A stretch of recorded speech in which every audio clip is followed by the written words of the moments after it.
My name is Phebe Ciemny, and I will be reciting Happiness by Paisley, Rekdal. I have been taught never to brag, but now I cannot help it. I keep a beautiful garden, all abundance, indiscriminate, pulling itself from the stubborn earth. Does it offend you to watch me working in it, touching my hands to the greening tips, or tearing the yellow stalks back, so wild, the living and the dead both snap off in my hands? The neighbor with his stuttering fingers, the neighbor with his broken love, each comes up my drive to receive his pity. Accustomed consolations, watches me, work in silence a while, rises in anger, walks back.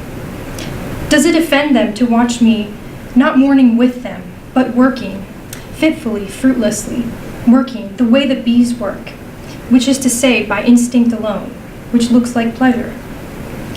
I can stand for hours among the sweet narcissus, silent as a point of bone. I can wait longer than sadness. I can wait longer than your grief. It is such a small thing to be proud of, a garden. Today there were scrub jays, quail, a woodpecker knocking at the white and black shapes of trees, and someone's lost rabbit scratching under the barberry. Is it indiscriminate? Should it shrink back, wither and expurgate? Should I, too, not be loved?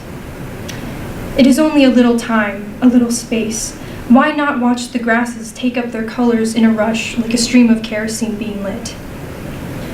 If I could not have made this garden beautiful, I wouldn't understand your suffering, nor care for each the same inflamed way.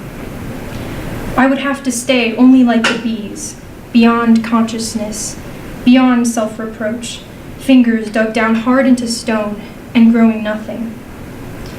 There is no end to ego with its museum of disappointments.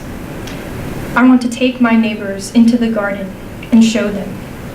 Here is consolation. Here is your pity. Look how much seed it drops around the sparrows as they fight. It lives alongside their misery. It glows each evening with a violent light.